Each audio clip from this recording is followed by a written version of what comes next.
আজকে তো তোমাদের সামনে যা বলবো আমি সবই তো নতুন বছর নিয়ে বলতে হবে। তোমরা নতুন বছরের জন্য এক্সপেক্ট করে ছিলে, সেই বছরে পা দিয়েছো তোমরা। এবার আমাদের লাভের লাভ কী হলো জানি না, তবে বয়স 1 বছর বেড়ে গেল, এটা তো ঠিক। আর বয়স 1 বছর বেড়ে যাওয়া মানে আমাদের কিরকম একটা শত্রু শত্রু মনে হলো চাকরির পরীক্ষার জন্য। তো আমি কিছু জিনিস যেটা বুঝি, যেটা নিজে, সেটা হচ্ছে যে এই যে জীবনের এই বছরগুলো কিভাবে কেটে যায়, আমরা কিভাবে শৈশব থেকে যৌবনে এলাম, বড় হলাম, যৌবনে এসে যখন শৈশবে ছিলাম তখন এই বছরটার আগে না 7-10 দিন আগে থেকে গ্রিটিংস কার্ড কেনার বিরাট সে তোড়জোড়। সে গ্রিটিংস কার্ড কাকে কীরম দেবো, ভালো লোক খারাপ লোক, এবার আজ কাছের লোক দূরের লোক সেই হিসেবে গ্রিটিংস কার্ডের দাম কম বেশি হয়। তো এই সব করে করে আমরা বড় হয়েছি, পড়াশুনো করেছি, এবং সেই অর্থে গাঁথানি পড়াশুনো কীরম সেটা কিন্তু আমরা করিনি। তারপরে যখন চাকরি পাওয়ার মুহূর্ত হলো তখন কিন্তু মারাত্মক গাঁথানি পড়াশুনো করেছি, এবং যে বিষয়ে নলেজ ছিল না সে বিষয়ে নলেজ গেন করতে হয়েছে চাকরি পাওয়ার জন্য। চাকরি তো ছেড়ে কথা বলে না, চাকরি কোন গ্রামের ছেলে হতে পারে, শহরের ছেলে মেয়ে হতে পারে, যে পারফর্ম করবে সেই সেখানকার সায়েন্সে হবে। আর ওয়ান ডে স্পেশাল এক্সাম তো সেদিনের রাজা তোমাকে হতেই হবে। তো সেই জন্য সেইভাবে পড়তাম আমরা। তো এখনকার জেনারেশান চেঞ্জ হয়েছে, এখন মোবাইলে মেসেজ করে দিলে ভালো মন্দ সব কিছু হয়ে যাচ্ছে। এই যে হাজারো মেসেজ ঢুকে গেছে আমার ইনবক্সে, আমি সেগুলো কতগুলো রিপ্লাই করতে পারবো জানি না।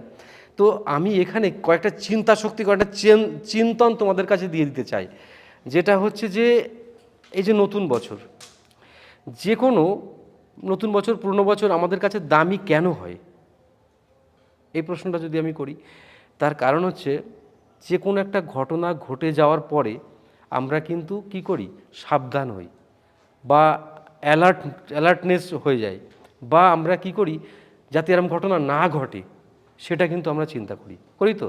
তাই আমরা একটা শিক্ষা নিতে হবে আমাদের, যে লাস্ট 1 ইয়ার আমরা কি কি কাজ করেছি, সেই কাজের মধ্যে আমরা কি শিক্ষা নিলাম, সেই শিক্ষাটা নিয়ে তার যে জিনিসটা আমাদের পরবর্তীতে সামনের মানে এই বছরে যদি আমরা কাজে লাগাতে পারি, ওই শিক্ষাটার রেফারেন্সে নতুন কিছু কিন্তু আমরা অর্জন করতে পারবো।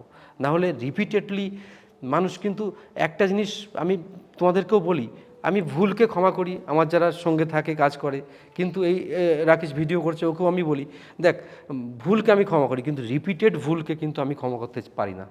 কারণ রিপিটেড যে ভুল করে তার নিশ্চয়ই কাজ করার মানসিকতা থাকে না। আর এই জন্য রিপিটেড ফল্ট তোমরা কেউ করবে না।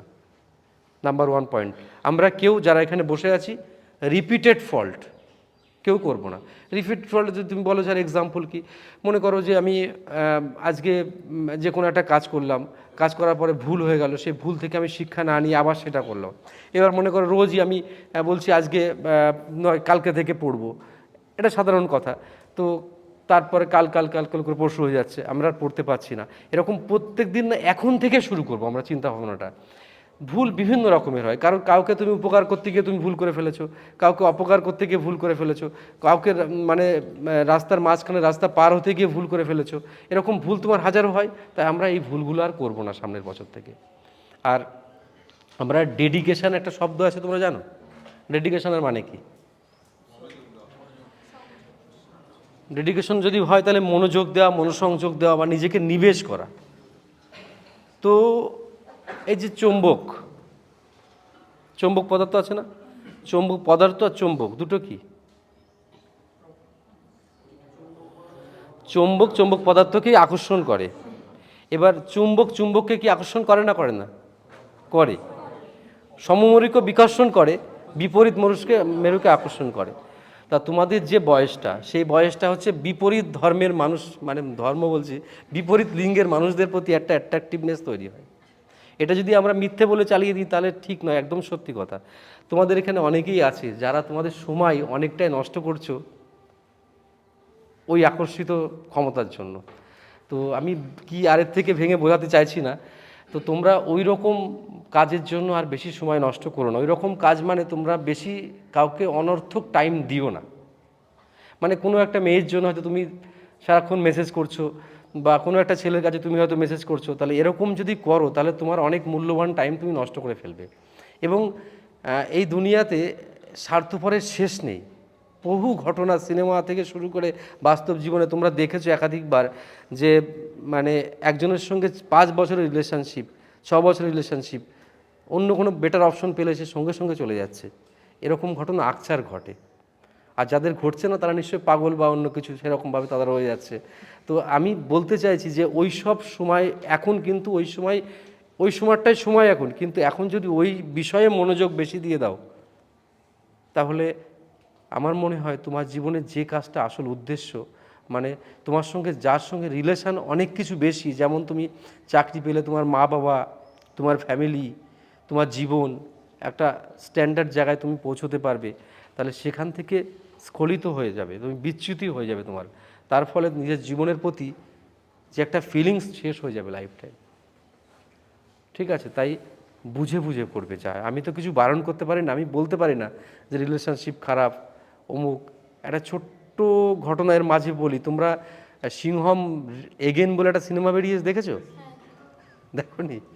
আমি ঘটনাক্রমে আমার অ্যামাজন প্রাইম থেকে আর রয়েছে, আমি অ্যাড দিচ্ছি না কিন্তু, তো আমি দেখছি, দেখতে দেখতে একটা কথা যা শুনলাম না মাইরি, মানে শুনে আমার মারাত্মকভাবে ইয়ে লাগলো। ওই সিনেমাতে একটা জায়গা আছে দেখবে, সম্ভবত অক্ষয় কুমার, না অক্ষয় কুমার তো নাকি, না অজয় দেবগন, হ্যাঁ অজয় দেবগন, আর তার সাথে করিনা কাপুর আছে। তা করিনা কাপুর আর অজয় দেবগনের সন্তান হচ্ছে বেশ বড় কলেজে পড়ে, তো একটা অনুষ্ঠানে পার্টি হচ্ছে, সেখানে সিংহম গেছে। তো অজয় দেবগনের ছেলের খুব খারাপ লাগছে, বাবা তুমি কেন এলে, এরম ব্যাপার। তো সেটা আমি অল্প কথায় বলছি, সেটা বাড়িতে এসে ওই ভিডিও কলিংয়ের মাধ্যমে তার গার্লফ্রেন্ডের সঙ্গে ও চ্যাটিং করে বলছে যে আমার বাবা ওই সময় চলে এলো, খুব বাজে লাগলো তোদের। তো বলছে না আঙ্কেল তো খুব হ্যান্ডসাম, আঙ্কেল গেছে আমাদের খুব ভালো লেগেছে, আঙ্কেলের দেখার জন্য হাজারো লোক থাকে, আঙ্কেল সবার মনের মধ্যে রয়েছে আঙ্কেল। তা গেছে তো কী হয়েছে, এবার ছেলেটার ভালো লাগছে না। এবার তখন অজয় দেবগন ঘরের মধ্যে ঢুকে বলছে বাবা কী করছো তুমি? তা বলছো আমার ফ্রেন্ডের সঙ্গে কথা বলছি। তা অজয় দেবগন বলছে কী ফ্রেন্ড তোমার, এটা তোমার কি গার্লফ্রেন্ড? তা বলছে গার্লফ্রেন্ড ওরকম না, আমার মানে একটা সিচুয়েশনশিপ। বলছে অজয় দেবগন বলছে সিচুয়েশনশিপ, রিলেশনশিপ শুনেছি, অমুক শিপ শুনেছি, সিচুয়েশনশিপ তো শুনিনি, এটা আবার নতুন নাকি, এটা আবার কি? তা বলছে বাবা তুমি বুঝবে না, তুমি সেদিন ওখানে কেন গেছিলে? তখন ওই মেয়েটা বলছে আঙ্কেল টাটা টাটা, কেমন আছো আঙ্কেল, কেমন আছে? ওই মেয়েটা ওই মানে ইসের থেকে বলছে। তার মানে আমি বোঝাতে চাইছি সেই অ্যাঙ্গেল যে সিচুয়েশনশিপে চলে এসছে এখন। তার মানে মানুষ রিলেশনশিপ না সিচুয়েশনশিপে চলে এসছে। তার মানে কত মানে ক্ষণস্থায়ী করে দিয়েছে মানুষের জীবনযাত্রা মানকে। এবং এগুলো ভালো মন্দ নিয়ে আমি বিচার করতে চাই না, আর বিচার করার ক্ষমতাও আমার নেই। আর আমি যে এটা বলছি মানে এটাই ধ্রুব সত্য তাও নয়, আজকে জিনিসটা সত্যি কালকে জিনিসটা মিথ্যে হতে পারে। তাই আমি বলছি যা কিছু হোক না কেন, প্রথম একটা লক্ষ্য থাকা উচিত আমাদের প্রত্যেকের, যে আমি যদি সরকারি চাকরি পাওয়ার লাইনে পা দিয়েছি তো আমি সেটাকে অ্যাচিভ করে ছাড়বই। কি বললাম বোঝা গেল? আমি যদি সরকারি চাকরি পাওয়ার লক্ষ্যমাত্রা নিয়েছি আর এতদিন থেকে বুঝেছি যে পাওয়া সম্ভব, যারা পায়